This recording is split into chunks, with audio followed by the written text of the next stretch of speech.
I'm Logan Webb, and you're listening to TortureCast. Swinging. There's a high drive.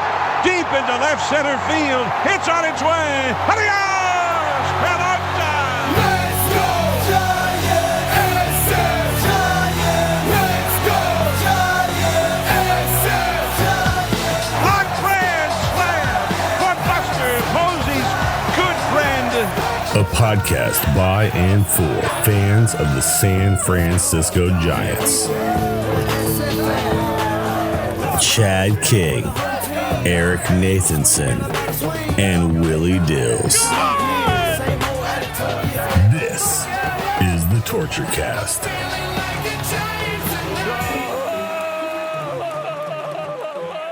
It's Thursday, June 25th, 2026, and this is episode 342 of the TortureCast, podcast by and for fans of the San Francisco Giants. I'm your host, Chad King, and joining me today, we got Willie Dills, we got Eric Nathanson. What's up, Willie? How you doing?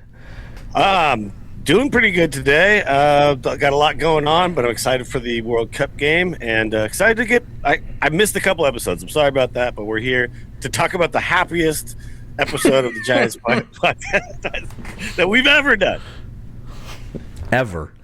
Nothing We're but just good all vibes smiles right now. Eric, you are all smiles right now. USA! Let's go.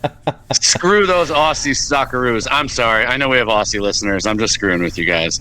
It was a valiant effort. Thanks for having your fans show up to the ball yard last night. But I'm like Willie. I'm looking forward to tonight, seeing if the U.S. can go 3-0 in group stage. That'll be fun. I think they have a good shot. Because that's the most. They do. They really. I mean, Turkey's not the best. So. Yeah. Right. So, it'll be a nice distraction tonight from the goings-on in Giants land. Yeah, no kidding. I enjoyed some of the chants the Australian fans were repeating. So anyway, I'll leave it at that. That was fun. So, I was on a boat for a couple of weeks, and I'm back now. So we haven't recorded in about a couple of half weeks. The Giants, still playing pretty subpar, although they have gone 6-7 since we recorded. That's for all you teenagers out there, a little 6-7 for you. 6-7, wow. Pending today's game, they're currently down to the A's 2-1 in the sixth inning, so we'll see how that goes on. They're 33-46, 18 games back in the West, 9.5 out of the wild card, second worst record in the National League. And you know what? We didn't even get a chance to talk about this. We're going to get some heavier stuff, but I just want to do real quick topical stuff here about the team. 2 of those 6 wins were very dramatic. In fact, the day before I left on the boat, we had mobilized, we had put everything on the boat, we were going through some training, and we were out on the top deck.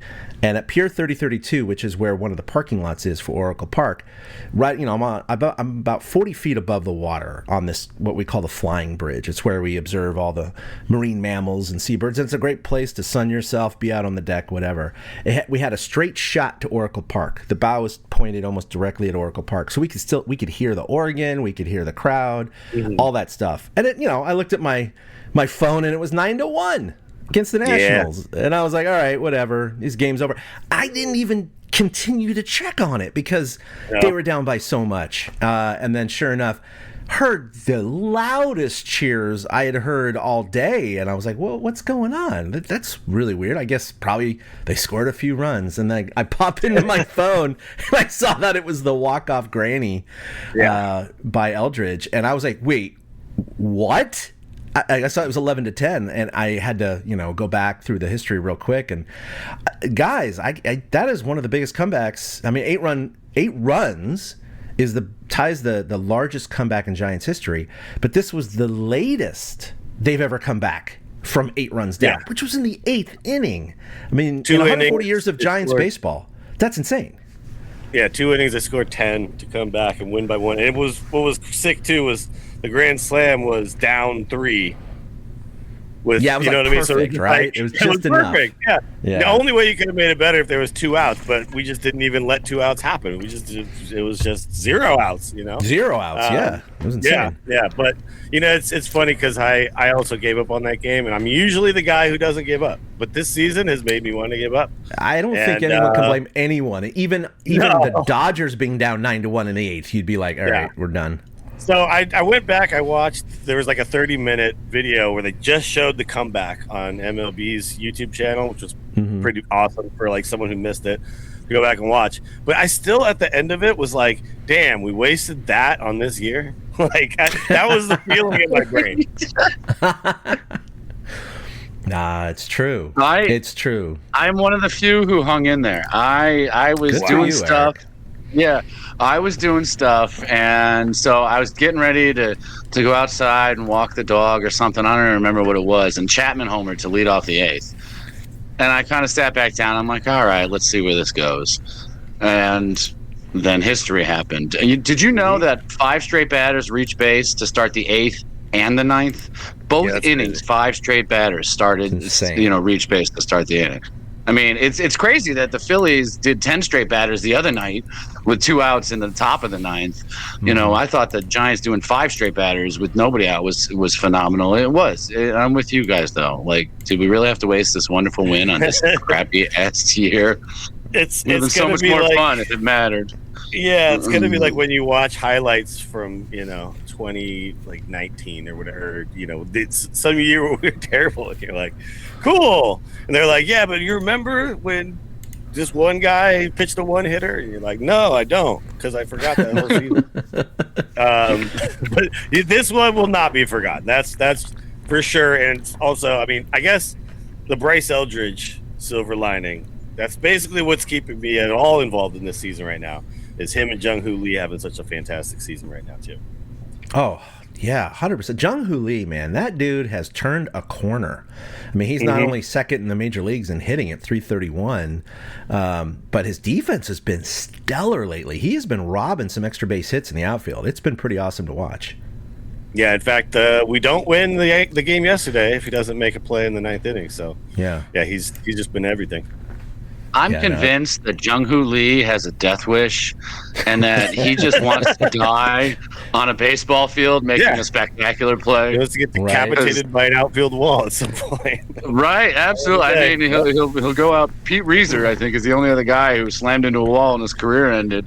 But Jung-Hoo Lee is flirting with disaster every time. I mean, he's making spectacular plays, so I won't complain as long as he stays on his 2 feet. I was a little worried yesterday when he slammed into that fence. He grabbed at his ribs, and it was like, oh shit, here we go. Yeah, it always looks. Now, here's the thing, though.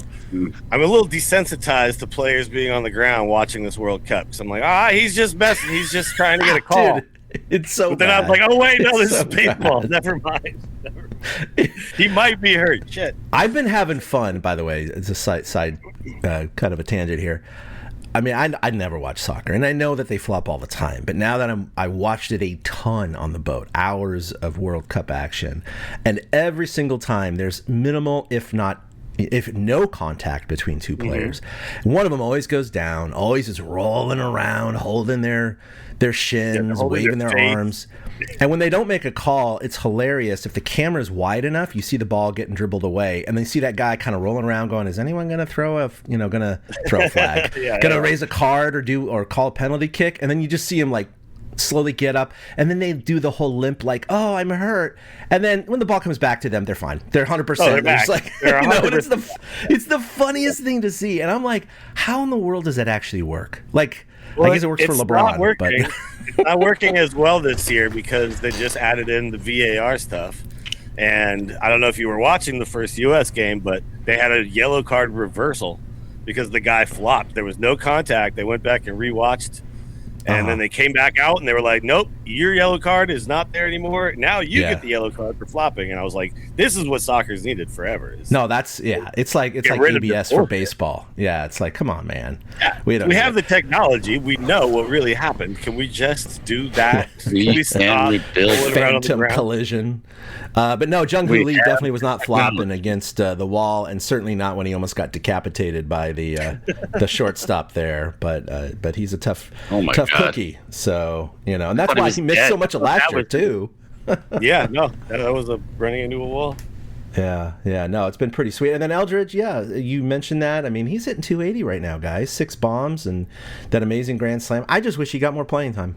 The plain and simple, he's showing it. Interesting you say that because there's one place on the field where he's supposed to be playing, and there's a guy there who's not playing that well, taking up all that time. Yeah, Yeah, Oh, yeah. So, look at that thing. because this isn't controversial. We're going to get to the controversial stuff in a minute, guys. But this isn't. I don't think this is controversial at all. You had down in Miami, of course, ninth inning. Giants are down by 1 run. Devers gets a walk, is on first base, and Jonah Cox is put in as a pinch runner. I think we all know that Devers is not a fast guy. He has not one single stolen base for the San Francisco Giants. He's fast for his body type, I will say. Sure, but he's fast for a big guy, but he when ain't you're faster down than 1 Cox. in the ninth, Yeah. the ninth inning, you're down 1, and you're probably not going to get another at bat. Yeah, And then you got one of the fastest guys in baseball on your bench, kind of for that reason. Yeah, And it was just a bad look because Cox comes out and then, he gets the Matumbo finger wave from Devers. And then poor Cox is sitting there almost like, uh-oh, parents are fighting. What do I do? He was he's kind of a stuck rookie. between a rock and a hard place. Yeah, he was like, I'm just going to stand here. He's But like, of course, am I doing something wrong? Like, I don't know. yeah, did I do something wrong? But of course, they already announced him on the PA, so it's happening no matter what. So the umpire had to step in and tell Devers, like, dude, no, they already announced it. You're out of here, man. Get out of here. But the thing I think was disappointing was obviously Devers. Hey, look, if you want to chalk it up to him being competitive, I'm fine with that. But he showed up the manager that way, and it was just not a good look. And then second of all, it just seemed like management and Vitello didn't really address it. They were just like, whatever. And I don't know. I mean, I'm not part of a major league clubhouse. I just thought that was an opportunity for Vitello to show a little, I don't know, cojones, that he has command of the team as opposed to being weak. He looked a little weak to me in that regard. I think the you correct can't show response- something. Yeah. The correct response can't would have show been something for that's not Vitello to say, we talked about it. He understands that he can't do that. Yeah. That would have been the right thing to say, right? But instead, it was like, we talked about it. He's just competitive. Like, it was like, what? No. Yeah. You gotta say, like, because we all saw it. Now, I do think that it's catch the fucking ball all over again, where it's like, all right, man, it's a bad look, but honestly, like, they're probably not talking about it every day in the clubhouse, right? No, probably not. They're over it. We're still talking about it. They're over it. That being said, this is a lot of bad looks already now, like in a season. And we haven't even gotten to the other real bad looks. That's what's crazy. Like, can you guys remember a season where it feels like week after week something is cropping up like this? This is ridiculous. And Devers, not to his credit, to his shame, like, buddy, you are a player on the team. Your manager made a decision. Whether you agree with it or not, you have to follow that decision. And he didn't help himself, Devers. In that interview he did, I think it was Tuesday before the game, basically blaming the media. Oh, you guys blow everything all out of proportion. Mm-hmm. Really, Raffy? Are we blowing your 195 batting average in the month of June out of proportion? Are we blowing the fact that you have 100 strikeouts in 80 games out of proportion? I mean, seriously, give us some rope here, because obviously we're blowing it all out of proportion. Look, I mean, seriously, in the month of June, Devers is hitting 195. Bryce Eldridge is hitting 319. Eldridge has 13 walks and 85 PAs. Devers has 12 walks and 89 PAs. Okay, so they're similar there. But Eldridge has 23 hits. Devers only has 15. I mean, if you think that's my biggest issue with this whole Devers thing, is Devers thinks he's above the fray. He thinks he's better than everybody else. He just carries that attitude. You can see it. You can see it when he gets frustrated at the plate. I should have hit that. I should have hit that. Sometimes the pitcher wins, Raffy. So he might be becoming an issue at this point, and it is crazy how they handled it. But I mean, as we're about to talk about, the Giants don't know how to handle any situation this year. They're handling everything poorly right now, unfortunately. But you're right. Like a player like Devers, like the attitude he's giving off right now is not the attitude he came in with. This is the attitude that Boston talked about that he kind of had. Where it's like, look, I'm established. I get to do what I want. But the problem is, in baseball, you're not established when you start to suck. You become unestablished at that point, right? Like, look at a guy like Schwarber. He's fine. He can do whatever he wants because he's old and he's still raking. If you come in here, or even when he is hitting 195, he's like smashing like 40 home runs. You know what I mean? Like, so Devers, you're only as good as yesterday's ball game, basically. Like, that's just how sports works, man. So you can't rely on good seasons you had 5 years ago. That's over. You know what I mean? You suck right now. So stop it. Be normal. Yeah, I just don't want this to be a situation because it soured in Boston. and a lot of people said he's a cancer, and other people were like, well, no, it's because, Bregman came in and he felt slighted from third base, and so you kind of could see that angle, but at the same time, it's like, oh boy, I just hope it doesn't start turning into something like that, because this isn't Bregman taking over your spot at third base. This is the manager pulling you for a fast pinch runner down 1 run in the ninth. Like, that is a normal managerial decision. I don't think anyone would fault him. Like, the only, if you had a crystal ball and said, well, I know that Rafael Devers is going to be up again because they're going to tie the game here in the ninth because he's going to get doubled in, and then he's going to get another at bat and he's going to hit the game-winning home run. Okay, fine. No one knew that. So why? I don't know. It was a bad look, and I agree with you, Eric. It's just been one of those things. Even my kids know that I'm a huge Giants fan because my daughter's really into social awareness, and she's a huge Giants fan too. She goes to 5 or 6 games a year, coming over from Berkeley on Bart. She loves the Giants. She has all the gear and everything. And right now, she's truly embarrassed to be a Giants fan. She really is. And she's like, how are you hanging in there, Dad? Like, have you ever seen something like this? And I said, I've seen some bad teams before, but this is a bad team combined with horrific PR decisions. And they just keep stepping on landmine after landmine, and then things on the field are happening, and then managerial things are happening, and then players are making bad decisions. And it's just like, I can't remember a time where everything bad was happening all at once. It's just a bad luck. I mean, I just wish for 2017 when all we just talked about was, well, this team's bad on the field, and that's what it was left at. No one had any of these other controversies.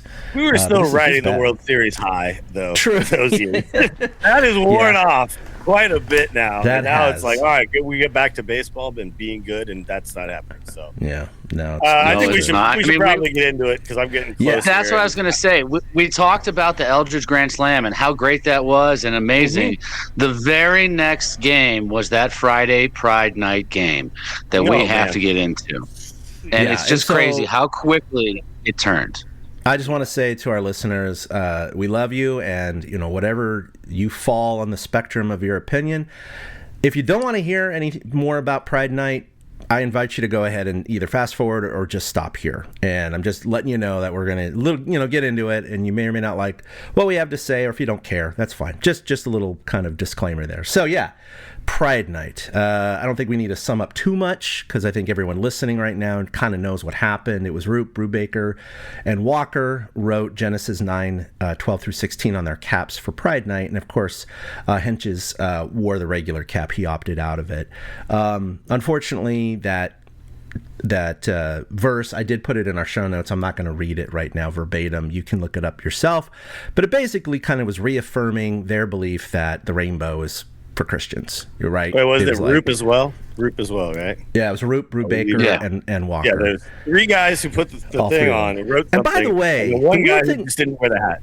Yeah, and one guy just didn't wear a hat, which, by the way, was totally permitted, right? So that was the right way to play it. If you're going to be an asshole, just don't wear the hat. That's fine.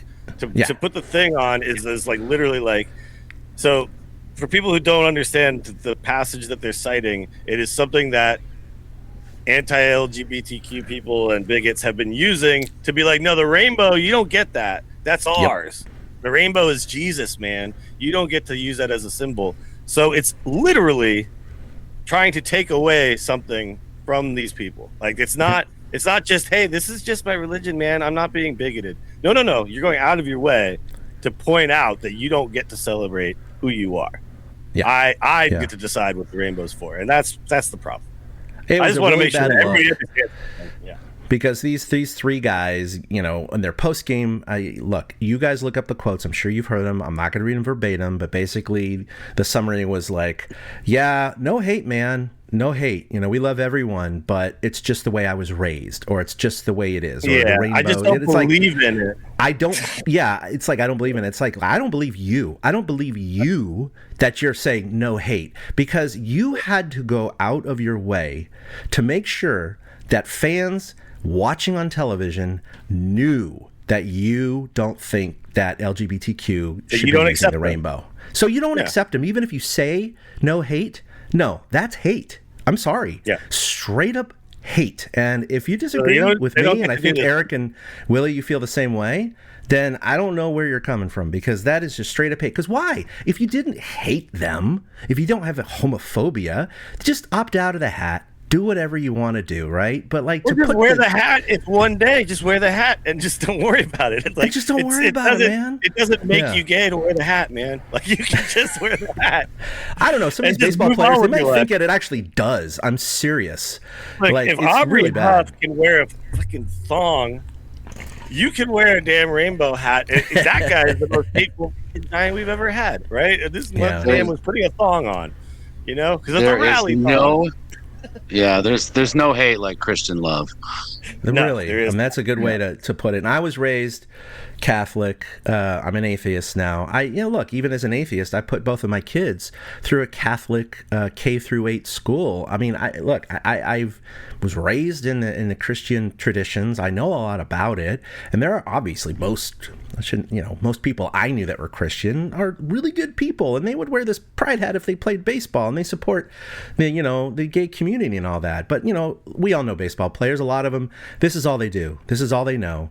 They're from Midwest podunk town. They didn't go to school. They're not the highest IQ people. They're not the sharpest knife in the drawer. And this is just the values they come from. And a lot of those values, unfortunately, are a little rudimentary and homophobic and rooted in that Christian nationalism. And it sucks. And that's just the way they're built. I hate it. But they couldn't recognize that, hey, no hate, but I still needed to wear this verse because I needed to let you know that I don't support them, even though I do support them, but I don't. No, but you're right about that, but it's also the current climate has made it okay again to be like, look, I just don't like these people. Do you know what I mean? Like 100%. That's exactly it. Since Trump has come back in, a lot of people are like, hey, like I put up with this for a long time. Like stuff like, oh, why is it a month and Veterans Day is one day? Like all this crap. It's like, just shut up, man. Just shut up. Breaking news, by the way, Jung-Hoo Lee just tripled in 3 runs. And then they added 2 more. So now to 6-2 Giants. On another Barracuda homer. This guy, I mean, wow.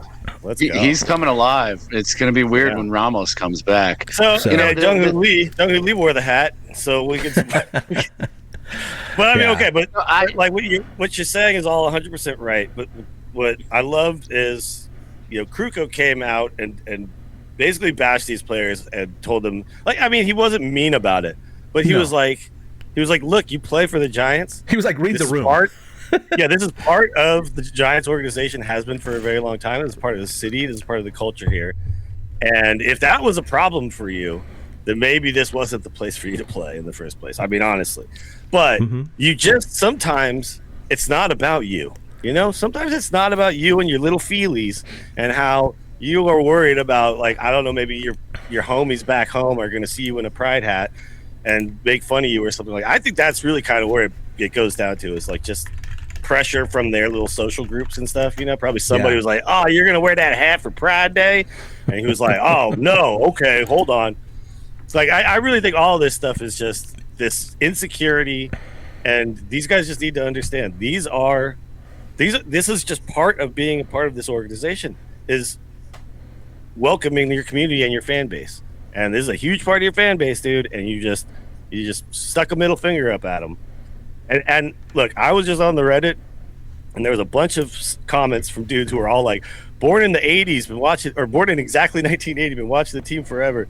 As a straight white male, I don't know if I can support this team anymore. And I was just like, why are there like 7 of us that are exactly me right now? Because that's me.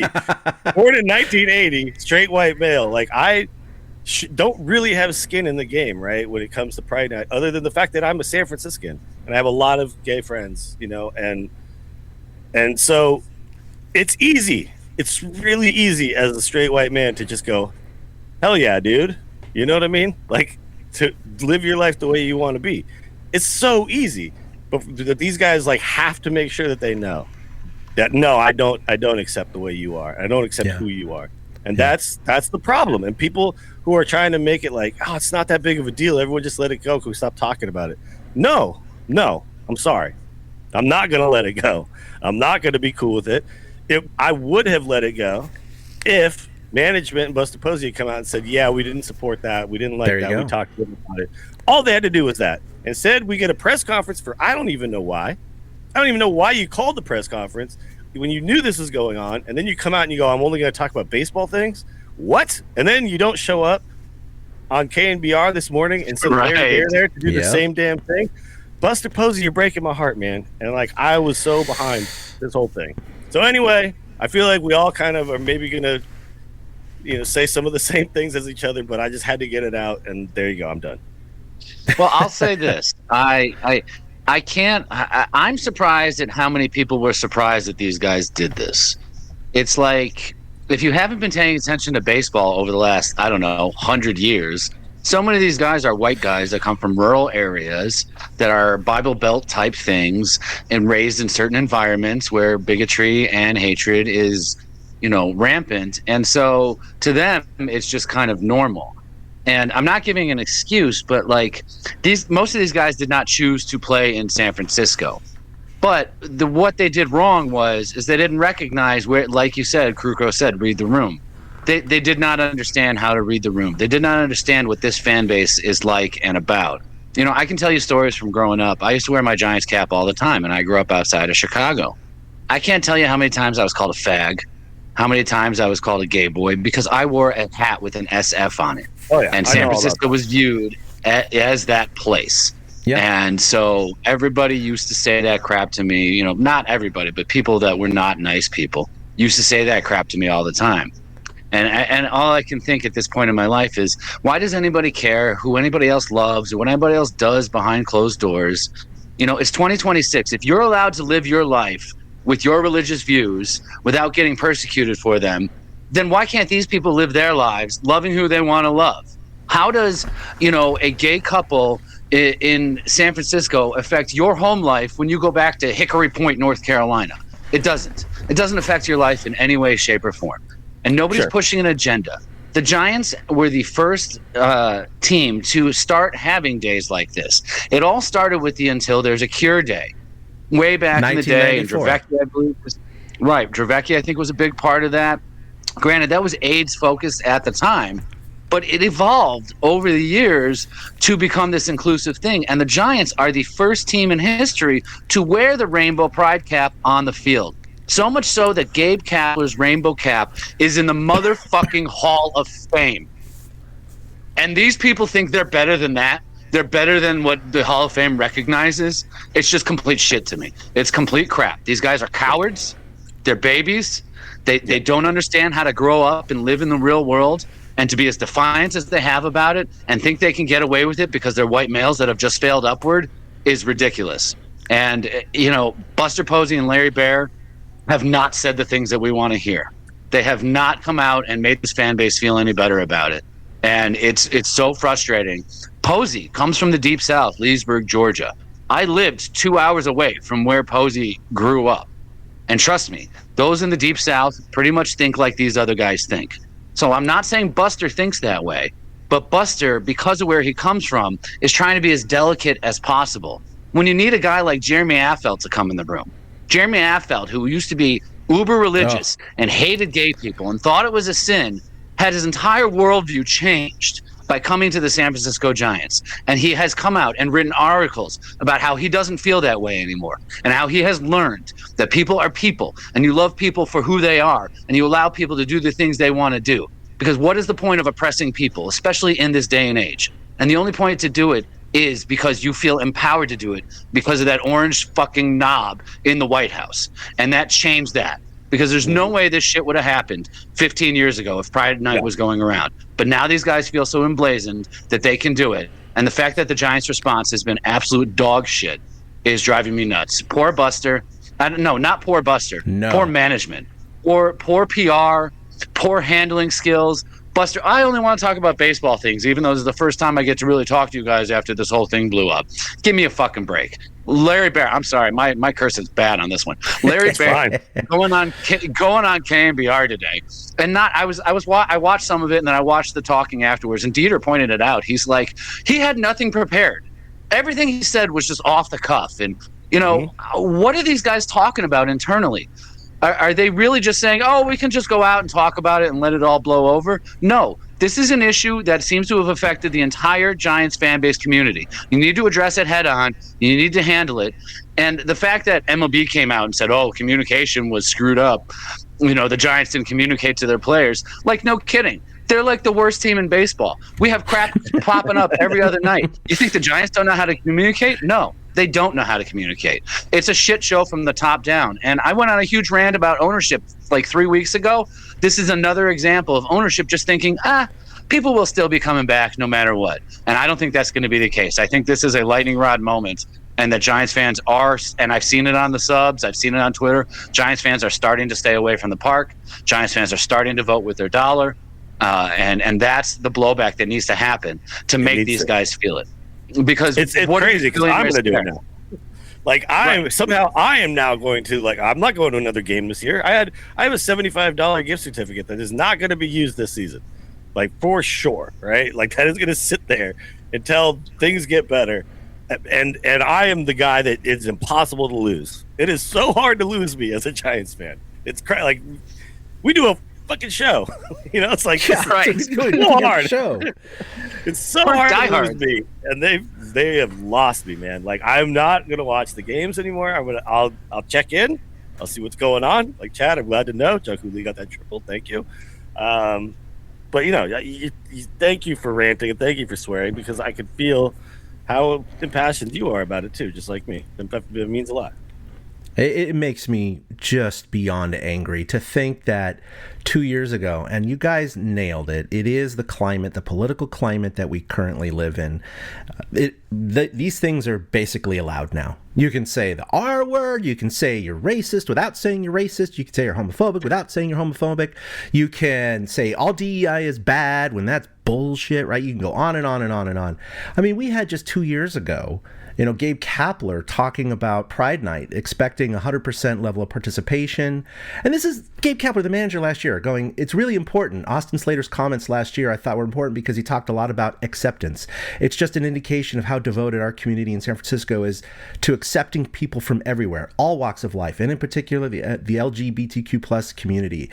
It gives us an opportunity to stand strongly behind that community, and I'm really proud that our organization has continued to be the forefront of that. And he goes on and on and on. They reference Slater's comments last year. You have Jeremy Affeldt, you referenced, who is still deeply religious, but he came out in his book in 2013 and many interviews saying that he was very homophobic, but living in San Francisco and amongst this community really changed his mind about it. And he obviously is loving and accepting of all, of that community and what have you. And those are the things that right now the Giants are not saying. You have Buster Posey coming out, and I still don't get it. You said it, Willie.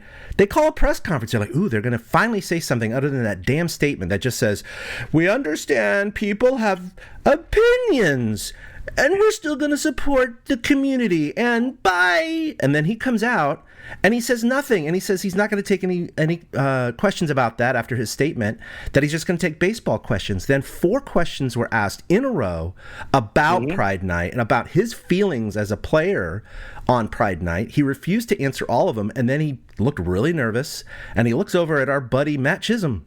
Matt Chisholm had to interject and say, Matt Chisholm had to save the day. That's it. Buster's not going to take any more questions about this. Only baseball-related questions, or we're going to shut this down.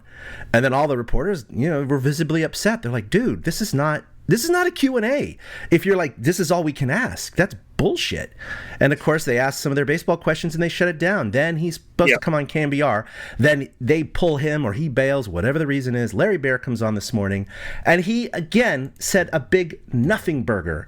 And he closed with, and this is a quote from Larry Bear, yes, we've learned a lot in the last 11 days. Yes, we could have handled things better this year for sure. We're absolutely committed to continuing our conversations with members of the LGBTQ plus community going forward.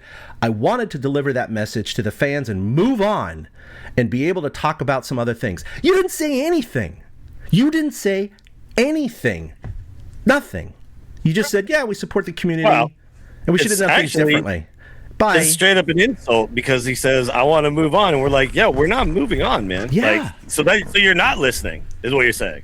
You're not listening. You're not having a conversation. You're just telling us that you're done. This is like a parent being like, you're going to timeout now. We're done talking about this. We're done talking about this. But you're not the parents. You work for us, man. Like the team doesn't exist without the fans. So, I really do have to go. I'm so sorry, but no worries, Willie. Thanks for sharing your thoughts. I do want to throw in 2 last little bits before I gotta go. But one is like some of the excuse stuff that I hear from them is that it's just a free speech thing and I'm just saying what I want. It would not be the same thing if in the team locker room, all these dudes were like, all right, let's have a team prayer. And some guy was like, I'm not Christian, so at the end, I'm going to say Hail Satan when you guys are done with your prayer. You know what I mean? Like, they would not accept that. They would be furious about some shit like that. And that's basically like what they're doing here. You know, it's like, yeah, you can have your little thing, but I'm just going to let you know that I think it sucks when they write this shit on the hat. They could do the thing where they don't wear the hat. That would have been much better. That would have been fine. I would be like, maybe you just forgot the hat. I don't care. We wouldn't be talking about it. It's the purposeful, let me spit it back in your face thing that they did. And then the last thing is these guys all fucking suck. They're all terrible at their job right now. And so this just isn't the time. And you know, the famous quote from Major League, which was Jesus Christ can't hit a curveball. Well, apparently Jesus Christ can't fucking throw a curveball either, because you guys maybe need some Joe Boo in your life. That's all I'm saying. All right. That's it. I'm out. All right. Thanks, all right, guys. man. Enjoy the rest of the show. Please talk about Willie. baseball at some point. And yeah, I'm glad we all have this sounding board that we can talk to each other about this stuff, because I feel better already. Good. Right? Well, all love right. you, Willie. I know you got All an right, interesting have a day. good ahead of you. All love. Thank you, guys. All right, peace. So yeah. Yeah, so, you know, I know there's a little bit left to talk about. I don't want to do it for an hour because I'm sure our listeners are probably like, okay, that's enough, whatever. But a couple more things. Unfortunately, the Department of Justice got involved because, and of course, we've seen this again with the weaponization of this government. This administration is using the Department of Justice to go after political enemies and for retribution, for past, you know, whatever. It's obvious that that's happening. There's no doubt about that. I love people who go, well, that's not necessarily true. No, are you kidding? It's only his enemies that they're attacking, and only DEI, and only they formed a basically a task force that investigates anyone that is suspected of anti-Christian beliefs or oppression or whatever it may be. Not anti-religion, which would be in itself bad enough, right? Because you're supposed to separate religion and state. It's the fact that they called out just Christianity, right? That's all they're going to investigate. So what happened is this was against Major League policy. You cannot alter your uniform. And the first warning is a verbal warning. So the 3 players received a verbal warning, didn't mention anything about Christianity or Pride Night or the Bible. They just said, you can't write on your hat, period. By the way, Major League Baseball's done this to other players who have written messages like remembering a cousin who was killed or a mother who has cancer or whatever it may be. People have, on occasion, written things on their cleats and on their hats and other things, right? They get warned, period, just for violating the uniform policy. If it happens again, that's when you start with the fines and the suspensions. Major League Baseball had a verbal warning for the 3 players and just said, don't do it again. Not because it's Christian, not because it's anti-pride, just because it violates the uniform policy. So now the Department of Justice, of course, has wrote a letter to Rob Manfred saying, well, we're going to start an investigation because we think you might be attacking Christians. And Rob Manfred had to write a 2-page letter. Well, his people probably wrote the letter. He signed it, basically explaining as such, like, hey, look, that's not what this is about. This is just a uniform policy issue. Had nothing to do with Pride Night. By the way, here's the history of Pride Night. No team can use alternate caps for these kinds of things except for 2 who asked to be grandfathered in 2023, and they granted the exemption, and that was the Giants and the Dodgers, both of who have a Pride Night. One night, one game out of 81, Eric. One game.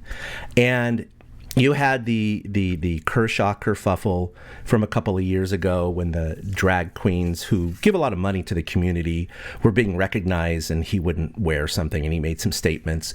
The difference is at that point, the Dodgers management said, we screwed up. We should have made him, or we should have explained it this way or whatever. They kind of copped up to it saying it was their fault. The Giants have done no such thing. this is what is really upsetting, because yes, we are living in a different political climate, which is why these things are happening. These same 4 players, if it was a different administration, or if this was 3 years ago, they probably wouldn't have written it on their caps. And I think we all agree with that. So part of it's that.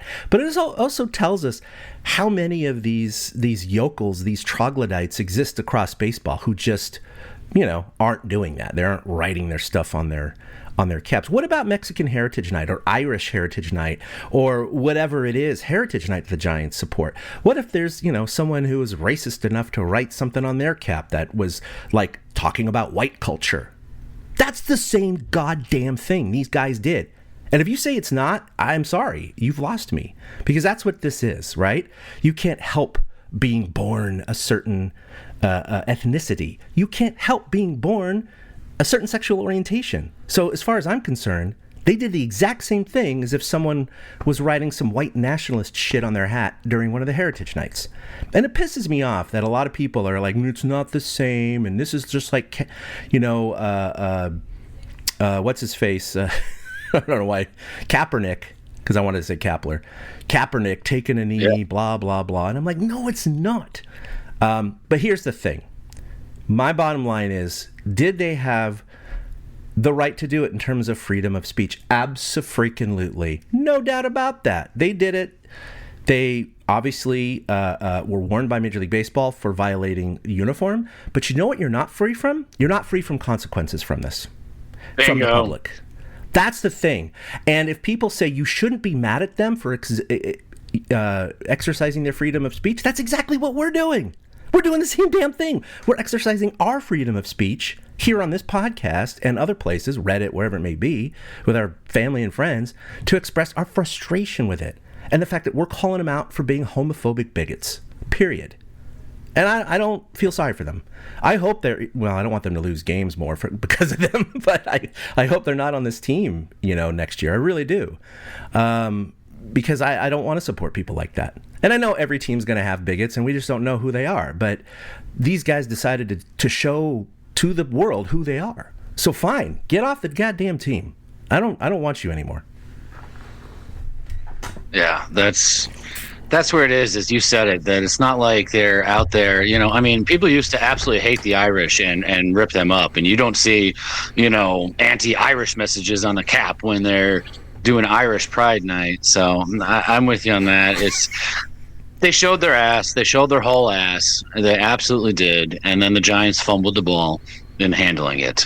And I didn't 3 weeks ago, I didn't think 2026 could get any worse, and we thought maybe the Eldridge Grand Slam was a turning point where maybe there's some life in these guys. And the very next game, the controversy starts. And it's just frustrating that we have to talk about it at all. It really is. And you nailed it. Freedom of speech does not mean freedom from consequences. We are exercising the exact same right that these tools are exercising by saying what they want to say. And I have every right to call them tools, idiots, bigots for those things. And if they have a problem with that, well, then don't show your bigotry on your cap. So, but the Giants totally, they screwed this up. Buster, just that press conference was pointless. Bear, like I said, didn't say anything tonight. So we're going to move on from it, but it's going to take a while because they have not said anything. Like you read the Larry Bear comment today. I wanted to deliver that message to the fans and move on.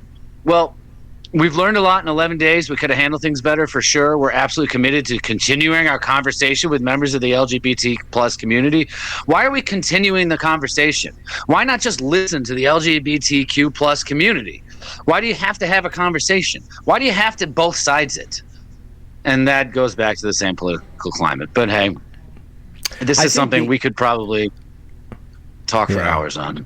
Yeah, so I want to move on only to talk about what may happen in the future. I think this is no excuse, by the way, Eric. And listeners, I'm not excusing Buster Posey and management at all. What I am saying is the fact that the Department of Justice got involved in terms of investigating Major League Baseball for, basically violating their religious rights or whatever because they happen to be Christian. Now, if they were Muslim and they wrote something from the Quran on their hats, I guarantee you the Department of Justice would not be investigating. Shows you how effed up they are. But secondly, Kapler making these great statements, Austin Slater making these statements in full support of the community, weren't going to be investigated by the Department of Justice. I wonder if management and their lawyers are just so butt puckered up from any threat from the government investigating them, should they say anything that might raise hackles, right? Anything that supports the community, other than saying, oh, we support the community. But I mean, like saying these players were this or that, or, I think potentially they're towing that line because they don't want to basically get in trouble with the government. And secondly, we all know, now granted, Charles Johnson has been the majority owner for many years when they had all these successful Pride nights without any controversy. But obviously he is a known Trump donor. And then Kushner's brother just got in as an investor. And it just seems like this management and ownership, I'm just going to say, they just seem to be leaning more right. And I'm not saying it's trickling down to necessarily everything they do in the fan experience, because they still have Pride Night and these other things. But I think there is the potential that there's been some messaging from ownership, like nip this in the bud, just shut it down, don't say anything else. And I think they're just probably plugging their ears, going, no, I don't hear anything, we're just moving on, la, la, la, la, la, la, la, la. And it's not going away anytime soon, Eric. So my question is, how long might this last? I think it's going to be a stain on the season the entire year, that's for sure. We're not going to be talking about it like this in August, I get it. But what happens next year for Pride Night? This is going to come bubbling up back up to the surface. And it's going to be really interesting, especially if you have some of the same players on the team. I assume at that point they're probably just going to wear the regular hat, or they're not going to be in the game, because a lot of the players were wearing beanies on the bench, and a lot of fans were pointing at them on the bench going, whoa, look at that, Bryce Eldridge is wearing a beanie. Does that mean he's not supporting? It's like, look, how granular are we going to get, right? They didn't write Genesis on their beanie, and they didn't have Pride beanies. So what are you going to say? Maybe their heads were actually cold. I don't know. Could it have been a cop-out of not wearing the rainbow hat? Yeah, could have been. But we probably won't know. So you just got to assume they're innocent, right? until proven guilty. But like next year, it's going to be interesting to see what happens with the players and, again, management on how they're going to handle any potential controversies that come. So, but people are going to be watching it more next year. And that's not what the Giants wanted. That's why I wish they took a firm stance and statement to support the community and to say something about the players. As opposed to just this wishy-washy, okay, we're just not going to talk about this anymore, we're just going to move on. Because that's the wrong thing to say if you actually want to move on.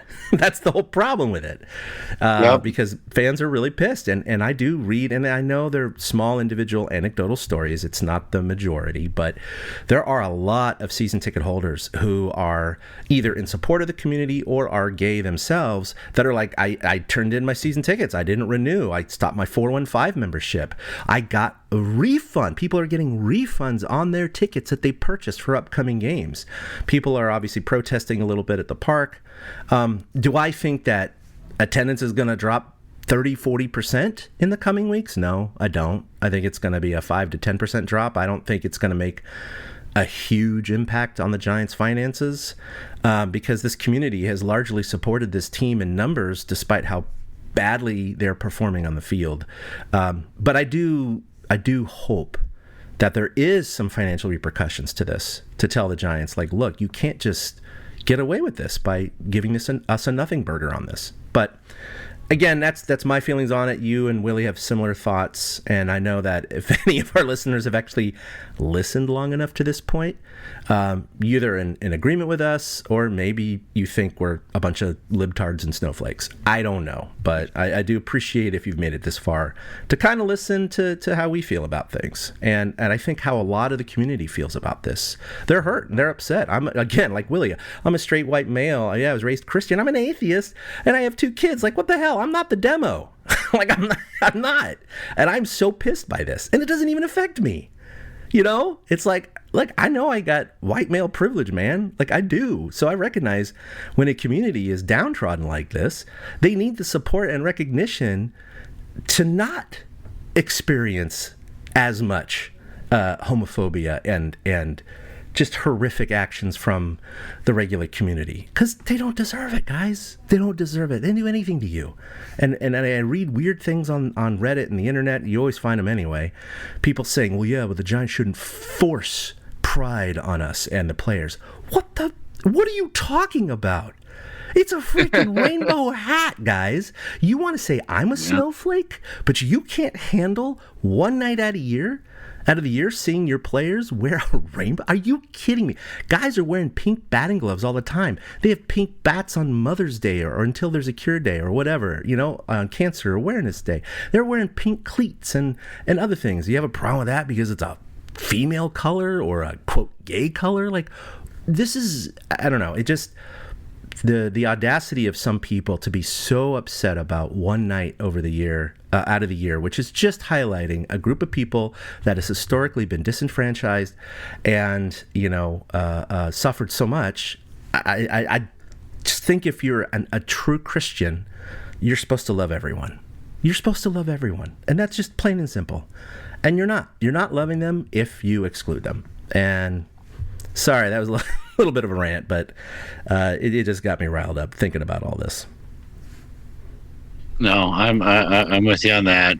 I think the reaction from the community is something that hopefully will be noticed, but who knows if it actually will. I've never seen an organization step on their dick so many times than the Giants have done in the past 2 months. It's just absolutely ridiculous. So. Yeah, it's like Wiley Coyote stepping on the rake, boom, boom, boom. Absolutely. Boom. Yeah, it's doing the same thing over and over again and expecting different results, and they are not changing anything at all right now. So we'll have to see what happens going forward. I don't think anybody loses their jobs over this kind of stuff, but no. It's clear that Vitello doesn't have the clubhouse. Vitello, sorry, Tony. I guess I should get it right. I mean, you've won 20-something whole games. But it is. It's clear that Vitello does not have his hands on the clubhouse, which means management doesn't have their hands on the clubhouse like they'd like, which sometimes is good, sometimes is bad. And to have this be an issue and a story for so long, and it will continue to be, it really will. Like you said, I can't wait to see next year leading up to Pride Night what happens. Because when the schedule comes out, it's going to be their first home game in June on a Friday is going to be Pride Night again. That's what they do literally every single season. You can go back and look at every Pride Night. It's a Friday night game in June because June is Pride Month. And so because of the actions of this year, we're still going to be dealing with the ramifications 365 days from now.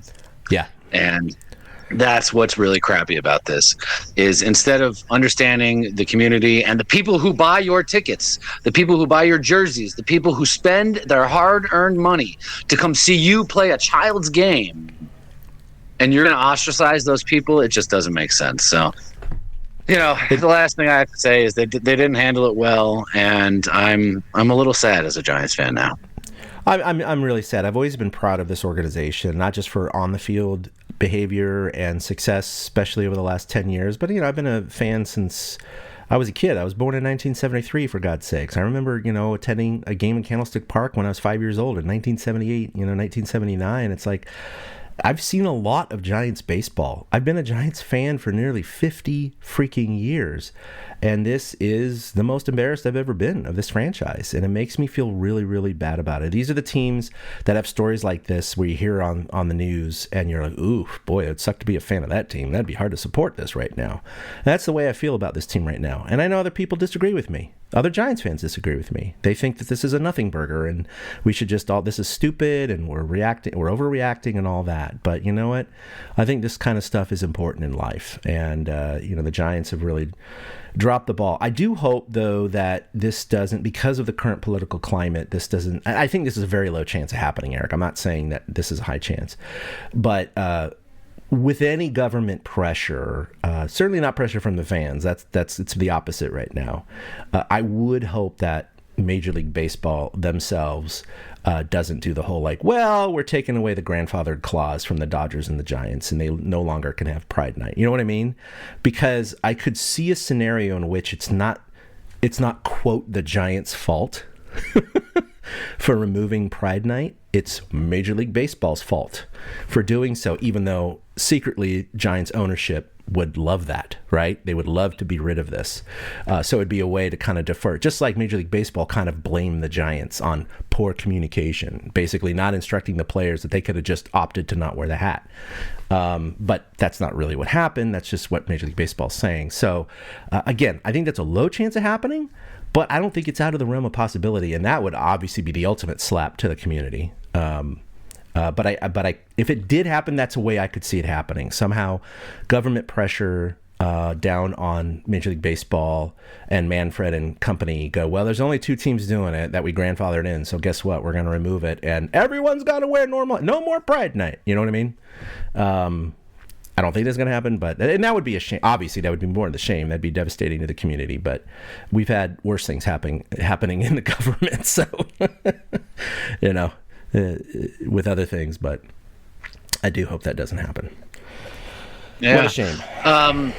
Yeah, it is a shame. Not to stay on kind of a bummer theme, but yesterday in Venezuela, there was those 2 big earthquakes. Yeah. And the Giants have 3 Venezuelans on their team: Victor Barracoto, Luis Ariz, and Jose Buto, who's out with injury right now. Right. And Barracoto said he took the field last night knowing that his relatives and friends were dealing with the aftermath, and he didn't even know how extensive the damage was until he hit a walk-off homer to send them out. Barracoto found out after the game that his brother's girlfriend was killed in the earthquakes. There's 188 dead so far.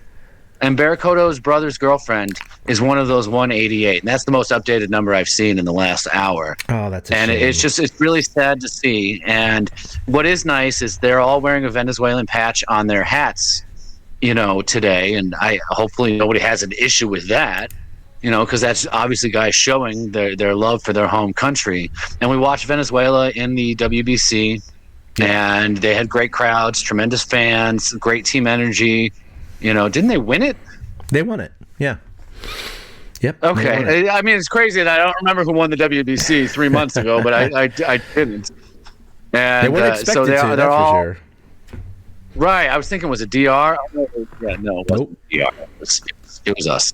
But it's just sad to hear, and our thoughts do go out to those players and their families in Venezuela who are dealing with this horrible tragedy.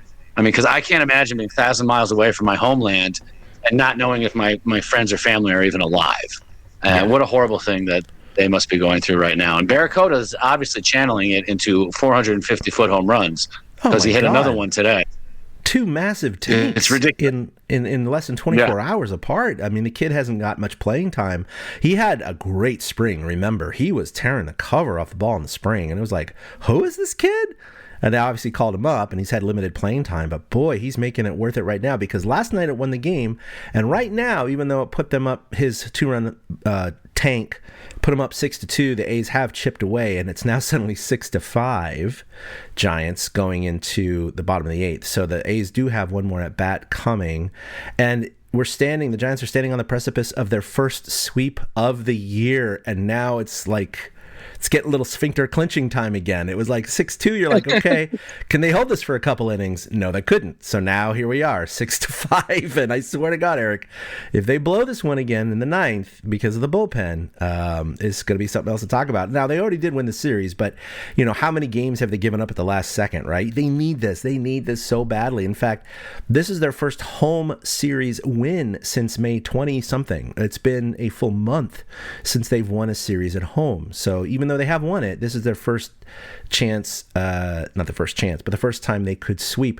And we're almost halfway through the season, and they haven't had one sweep yet? Ugh, that's bad, dude. Yeah. That is really, really bad. This is game number 80, and I thought I gave them the kiss of death last night when I texted you guys, and I said, hey, maybe we'll be talking about a sweep tomorrow. And it was a 0-0 game at that point. Yeah. And then the A's got their run to take the lead. And I mean, I know not everybody knows this, but I have a tendency to be the kiss of death when it comes to the Giants. It'll either be in the group text with Chad or Willie, or it'll be with my Giants chatter buddies. I'll say something pretty declarative about the Giants. There was a game they blew a couple weeks ago where they were up by like 3 or 4, and I told my buddy Chris, I'm like, oh, at least you bet on them on a good day. And then bam, bam, bam, bam, they lost to the Diamondbacks on that walk-off where Kuiper had nothing to say. And so I thought I gave them the Patrick Eric kiss of death. And I mean, if you know my personal life, it's kind of ironic that I'm the one that has the kiss of death on him, because apparently it extends further. But they powered through it. You know, Devers decided he didn't want to get lifted for a pinch runner last night, so he just hit the ball over the fence. Yeah, I appreciate. Yep. Vitello made the same joke I made in the moment. He's like, my best coaching move was telling Devers he was going to get lifted for a pinch runner if he got to first. And my message to others at that moment was, Devers finally figured out how not to get lifted for a pinch runner in the 9th inning. Just hit the ball over the freaking wall, and it set it up for them. And so it is fun that they are close to their first sweep halfway into the season. They had a chance in Atlanta, but that series now doesn't end until August 31st. So right. Yeah, we didn't even talk about that 6 and 7. Was unfortunately they got swept in Miami, which really hurts because they're a mediocre 500 team. But then, they took the first 2 in Atlanta. They looked like they couldn't be stopped in Atlanta. In fact, I was really bummed that the third game got rained out because they were playing so well, and that will be made up later. So you're right. They technically had a chance. Now they don't till later. So I guess you can't really call it a sweep if they won that game, but whatever. I guess it goes down in the books as a sweep. Yeah, but they're still searching for their first sweep. Like, we can't chalk it up as a sweep yet because the series is not finished. Yeah. So, all right. Well, it looks like we're going to sign off before we know the end of this game. The 8th inning just ended at 6-5. So here we are going to the 9th, and let's just hope to God they close it down. So coming up, the Giants have 3 versus the Braves at home after the A's, and then 3 in Arizona. I wish we could be down there again like we were last year. I'd really love to do that again at some point in the future. That was a lot of fun. But obviously we have interesting thoughts about this team right now. Now, that all said, I know that, Willie was saying that he doesn't want to go to a game the rest of the year. I admit that for Father's Day, my wife, basically got me Giants tickets. Well, didn't really purchase it. It was like, let's find a date and go. And what's really sad is that normally I'm super excited to do that. And I gave pause. I was like, I don't know if I want to right now. I need to think about this. Now, that said, I haven't thought about stopping the podcast. And I know people might go, well, if you're not going to a game, why are you doing the podcast? I can separate the two because the podcast is not financially supporting the team, right? Going to a game is. And so there is that difference. And I think that's my potential line of demarcation right now. It's not that, Willie's never going to go to a game again. It's not that I'm never going to go to a game again. It's just, really got to give thought to this. But I still support the team. I still want the Giants to win. This is not making me give away 50 years of fandom. I'm not that ridiculous and that crazy. I know some of you out there, if you've made it this far, probably think that we are crazy, but that's your right. That's fine. Thanks for listening. But yeah, we will continue this podcast. We're not stopping. This is our 15th season, and we will continue. Right. So I think you feel the same, right, Eric? Yeah, I mean, this just happens to be what's going on in the moment. Yeah. I mean, we had a podcast going 12 years ago today. Tim Lincecum threw his second no-hitter. Mm-hmm. And things were all on the opposite spectrum for the Giants, specifically because 12 years ago they won the title. Yeah. And so we're naturally going to go through ups and downs. And I will watch when I can, but I will never set my schedule around it. If I have plans, I'm going out. If I'm stuck at work and I work the front desk of a small motel in a small town, so there's a lot of downtime, I'm going to watch the game because it's on. And I need something to entertain me for 2.5 hours because, if I only have one person come in, I don't talk to anybody for hours. I need the entertainment. So I'm going to continue watching.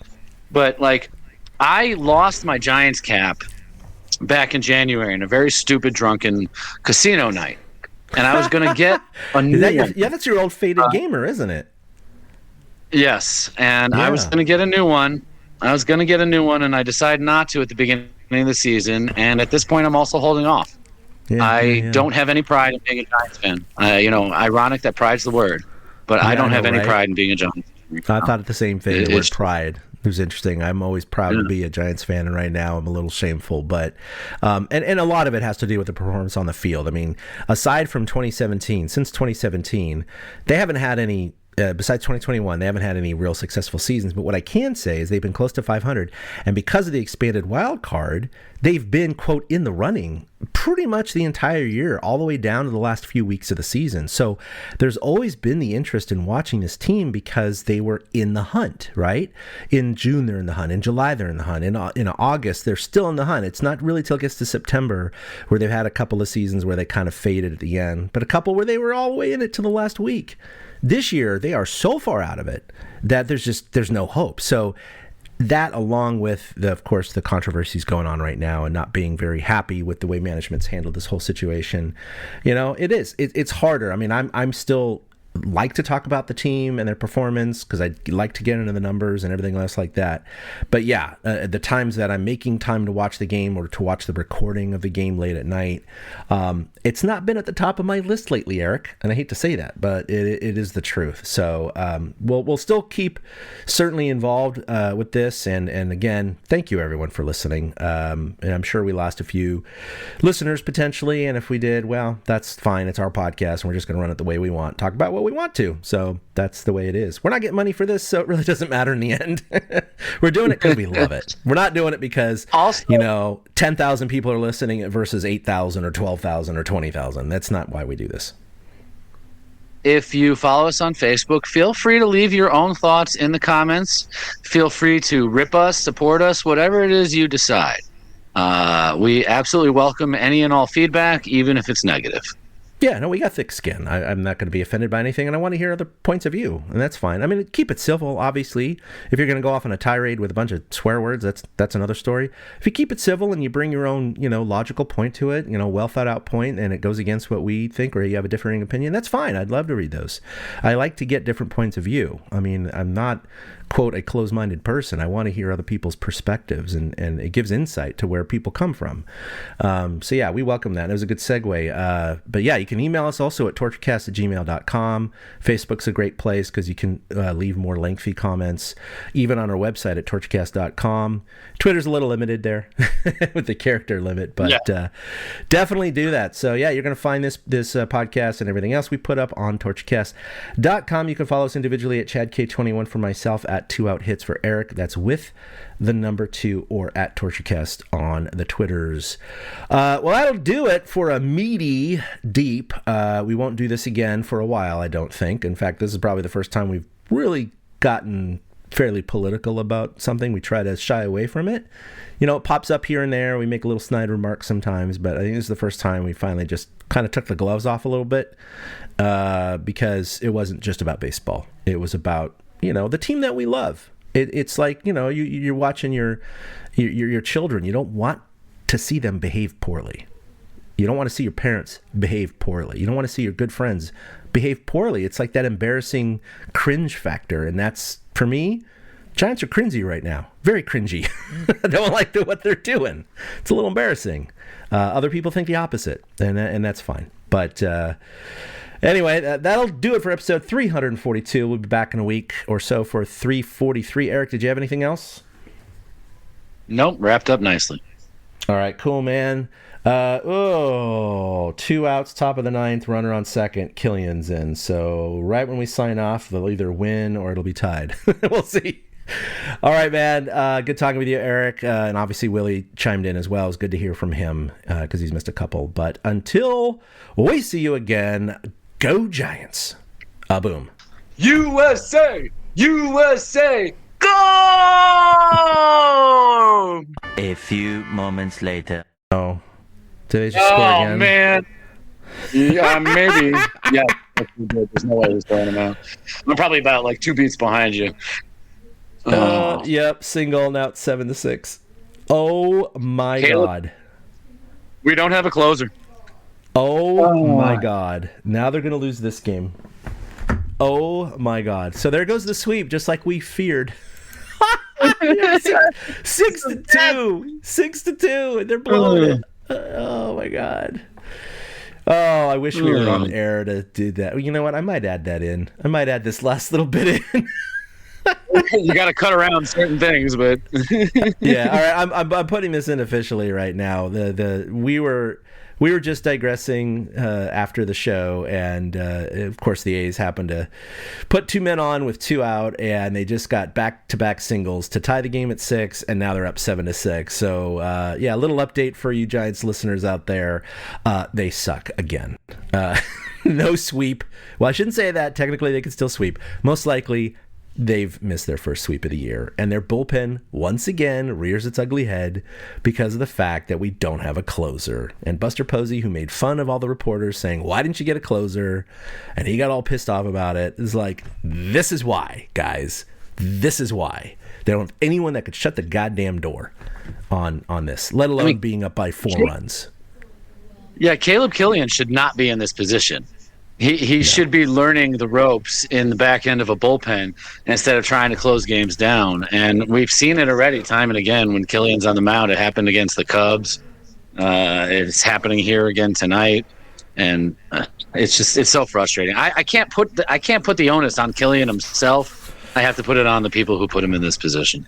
Yeah, no, it's management as a whole, right? It's like the guy's trying to do his job. His stats aren't horrific. It's just the fact coming in the 9th inning is a psychological, tough place to be. It just is. 9th inning is until you get that last out. Now, how many times have the Giants been literally down to the last out, just like today? They got 2 outs with 2 runners on, and they just can't get that. Happened against Arizona, right? And numerous times this year. They cannot get it. If the Giants, I think, would be about 6 games better in the win column if games were 26 outs, by the way. Right? I'm just saying.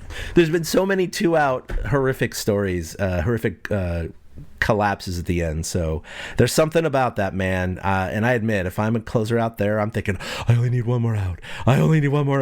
Ah, shit. It's like, now we're down 3 runs. Oh, and here we go. Now it happened again. Another single scores 2. So that is 3 consecutive 2-out hits, Eric. Key to life. I mean, is it not even more obvious than in a situation like this? Look at that key. 2-out hits. Yeah, it just delivered 4 runs for the A's. 3 consecutive 2-out hits. Just delivered 4 runs, and now they're up 9-6. So, okay, now I think they're dead. So they're not coming back from 3 runs down unless, they get another grand slam or whatever in the 9th. So, okay, anyway, that'll do it for episode 342. They still suck, guys. They still suck. All right. Thanks, Eric. All right, we'll see y'all later. Bye. Later. A big thank you to everybody for listening to the Torture Cast, the podcast by and for fans of the San Francisco Giants. Follow us on Twitter at TortureCast. You can also like us on Facebook or check out our blog at torturecast.com. I also want to say thank you to Ashcon and Bailey for letting us use their song Feeling Like a Giant for our intro. For Ben Lee and Chad King, my name is Willie Dills saying, we'll see you next time.